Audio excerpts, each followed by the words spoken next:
আমি পেশায় একজন শিক্ষিকা। এছাড়াও আমি ইসলাম ও অন্যান্য ধর্ম নিয়ে রিসার্চ করি। তিনি সেই ম্লেচ্ছ নেতার কথা বললেন আর বললেন তিনি নবী মোহাম্মদ ছাড়া আর কেউ নন। আচ্ছা, আমি আপনার কথার প্রথম অংশটা মেনে নিচ্ছি, কিন্তু পরের অংশটা আপনি ব্যাখ্যা করে বলেননি। এখন আপনাকে বলি, ম্লেচ্ছ একটা সংস্কৃত শব্দ, আর সংস্কৃত ডিকশনারি অনুযায়ী ম্লেচ্ছ শব্দটার অর্থ অনার্য অথবা পাপী অথবা খারাপ লোক।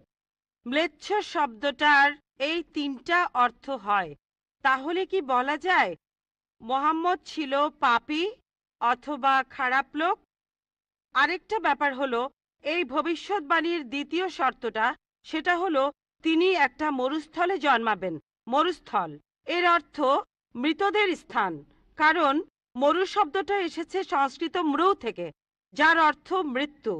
তাই এখানে অবশ্যই আরবের মরুভূমির কথা বলা হচ্ছে না, কারণ সেটা ছিল অনুর্বর ভূমি আর যুদ্ধক্ষেত্র। এরপরে আমি 3 নম্বর পয়েন্টে আসছি। এই ভবিষ্যৎবাণীতে বলা হয়েছে যে এই ম্লেচ্ছ নেতা তিনি গোসল করেন পঞ্চগাভিয়া আর গঙ্গা নদীতে। আর এটা আমরা সবাই জানি যে গঙ্গা নদী, এই নদীটা আরবে নয়, গঙ্গা নদী রয়েছে ইন্ডিয়ায়। এটা পৃথিবীর সবাই জানে। এবার পঞ্চগাভিয়ায় গোসল করা সম্পর্কে বলি। পঞ্চগাভিয়া মানে গরু থেকে উৎপন্ন 5টা উপাদান। এই উপাদানগুলো হলো দুধ, দই, ঘি, প্রস্রাব, গোবর। এখন ভবিষ্যৎবাণীটাকে সত্যি হতে গেলে এই কথাটাও তাহলে সত্যি হতে হবে। আপনি কি আমাকে পবিত্র কোরআনের এমন কোনো আয়াত দেখাতে পারেন যেখানে বলা আছে যে মোহাম্মদ গোসল করেছিল গঙ্গার জলে বা সেই 5টা উপাদান দিয়ে, অর্থাৎ দুধ, দই, ঘি, প্রস্রাব আর গোবর? তাহলে আজকে ইসলাম গ্রহণ করব। Thank you sir. বোন, আপনি ঠিক বলেছেন। যে ভবিষ্যৎবাণীর কথা বলা হচ্ছে, যদি তার অর্ধেকের বেশি পূরণ না হয় তাহলে ভবিষ্যৎবাণী ভুল। আমি একমত বোন, আপনার সঙ্গে একমত। আমি আপনার 3টি প্রশ্নের উত্তর দেব। দেখা যাক আজকে আপনি ইসলাম গ্রহণ করেন কিনা। এটাও হতে পারে আপনি আমার সঙ্গে একমত হবেন না। আমি যা বলবো, আমি একমত। ম্লেচ্ছ এই শব্দটার 3টি অর্থ আছে। ম্লেচ্ছ এর একটা অর্থ হলো অনার্য অর্থাৎ বিদেশি, আরেকটা অর্থ হচ্ছে পাপী, আরেকটা অর্থ হলো খারাপ লোক। আর দেখবেন ইন্ডিয়ায় হিন্দুরা সাধারণত মুসলিমদের বলে থাকে ম্লেচ্ছ। তারা যখন এভাবে বলে তারা আসলে বোঝায় পাপী আর খারাপ লোক, কিন্তু এর আরেকটা অর্থ হলো বিদেশি। যখন আমি লেকচারে কোনো ধর্মগ্রন্থ থেকে উদ্ধৃতি দেই, সেখানে একটা শব্দের যদি অনেক অর্থ হয়, ব্যাপারটা এমন না ধরেন শব্দটার 4টা অর্থ আছে, তার মধ্যে 3টা অর্থ এখানে খাটে না, মাত্র একটা ঠিক হলেও অর্থ সঠিক হতে পারে। যেমন ধরেন কোরআন বলছে তোমরা শূকর খেও না। আজকে যদি ডিকশনারি খোলেন, এই শূকর শব্দটার একটা অর্থ হলো পুলিশ অর্থাৎ পুলিশ অফিসার, তাহলে একটা অর্থ শূকর, আরেকটা অর্থ পুলিশ অফিসার। তবে কোরআন বাইবেল এটা বোঝায়নি। বাইবেলে বুক অব লেভিটিকাস 11 অধ্যায় 7 থেকে 8 অনুচ্ছেদে আছে, বুক অব ডিউটেরোনমি 14 অধ্যায়ের 8 অনুচ্ছেদে আছে, বুক অব আইজায়া 65 অধ্যায়ের 2 থেকে 5 অনুচ্ছেদে আছে, বলা হয়েছে তোমরা শূকর খেও না। কিন্তু পুলিশকে বোঝায়নি বাইবেল। যদি আপনি বিভিন্ন ধর্মের ছাত্রী হয়ে থাকেন, যদি 10টা অর্থ থাকে সেখানে একটা অর্থও খাটে, দেখতে হবে সেটা সঠিক কিনা। 2টো সঠিক হতে পারে, 3টা সঠিক হতে পারে, সবগুলো সঠিক হতে পারে, কিন্তু যদি মাত্র একটা অর্থ সঠিক হয় এতেও ভবিষ্যৎবাণীটা ফলে যেতে পারে। আমি আপনার সঙ্গে একমত যে ম্লেচ্ছ এর একটা অর্থ অনার্য, ইন্ডিয়ানদের দিক থেকে একজন বিদেশি।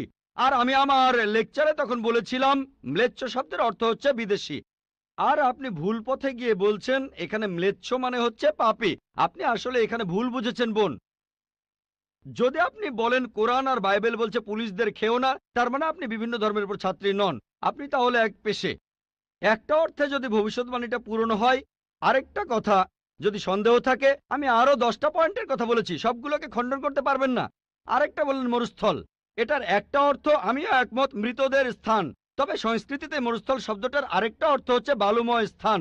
আপনি আজকে ডিকশনারি চেক করেন, সেখানে দেখবেন আমাদের ইসলামিক রিসার্চ ফাউন্ডেশনে এখানে সংস্কৃত ডিকশনারিও আছে। আমি বিভিন্ন ধর্মের উপর ছাত্র, এটা মানছি যে একটা অর্থ হচ্ছে মৃতদের স্থান, আরেকটা অর্থ হচ্ছে বালুময় স্থান। কিন্তু ভুল অর্থটা আপনি নিচ্ছেন কেন? তাহলে তো আপনি ভুল পথে চলে যাবেন।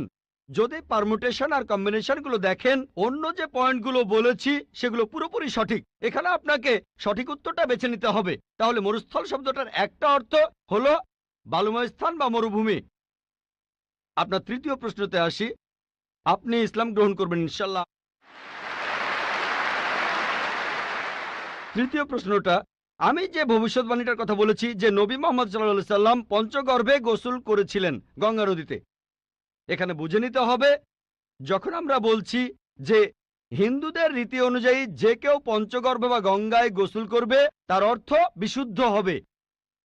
একটা অর্থ শারীরিকভাবে গঙ্গায় ডুব দিলেন, আমারও মনে হয় না নবীজি ইন্ডিয়া এসে গঙ্গায় ডুব দিয়েছিলেন। আরেকটা অর্থ বিশুদ্ধ হওয়া, তখন ব্যাখ্যা করিনি কারণ লেকচারটাই অনেক লম্বা ছিল। এই টপিকটা নিয়ে আমি সারাদিন কথা বলতে পারি, আমি এখানে খুব বিস্তারিত বলিনি। আমি প্রত্যেকটা ভবিষ্যৎবাণী নিয়েই আরো কয়েক মিনিট বলতে পারি, সব মিলিয়ে ঘন্টাখানিক বলতে পারবো। এখানে পঞ্চগর্ভে গোসল করা মানে হচ্ছে বিশুদ্ধ হওয়া। এখানে প্রসঙ্গটা বুঝতে হবে, শারীরিকভাবে গোসল করার অর্থ এখানে বলা হয়নি। আর আপনি গঙ্গার পানিতে ডুব দিলেই বিশুদ্ধ হয়ে যাবেন এমন কোনো নিশ্চয়তা নেই, বিশুদ্ধ না হওয়ার সম্ভাবনাই বেশি। এটা হচ্ছে হিন্দুদের রীতি অনুযায়ী বলা। তাই এখানে ভবিষ্যৎবাণীটা বলছে যে নবী মোহাম্মদ সাল্লাল্লাহু আলাইহি সাল্লাম পঞ্চগর্ভে গোসল করেছিলেন। তার মানে এই না যে তিনি এখানে এসেছিলেন, মানে হলো আল্লাহ তাআলা তাকে বিশুদ্ধ করেছিলেন। আমরা বিশ্বাস করি যে আল্লাহ তাআলার সকল নবী, সকলেই, হোক তিনি মুসা বা ঈসা আলাইহিস সালাম অথবা মুহাম্মদ সাল্লাল্লাহু আলাইহি সাল্লাম, তারা সকলেই ছিলেন মাসুম, তারা ছিলেন নিষ্পাপ, ছিলেন বিশুদ্ধ। তাহলে আল্লাহর সকল নবী, আল্লাহ যাদের পৃথিবীতে পাঠিয়েছিলেন, আমরা মানি যে তারা সকলেই নিষ্পাপ, সকলেই মাসুম, সকলেই বিশুদ্ধ। তাহলে আপনার উত্তরটাও পেলেন। আশা করি ইনশাআল্লাহ আপনি ইসলাম গ্রহণ করবেন বোন।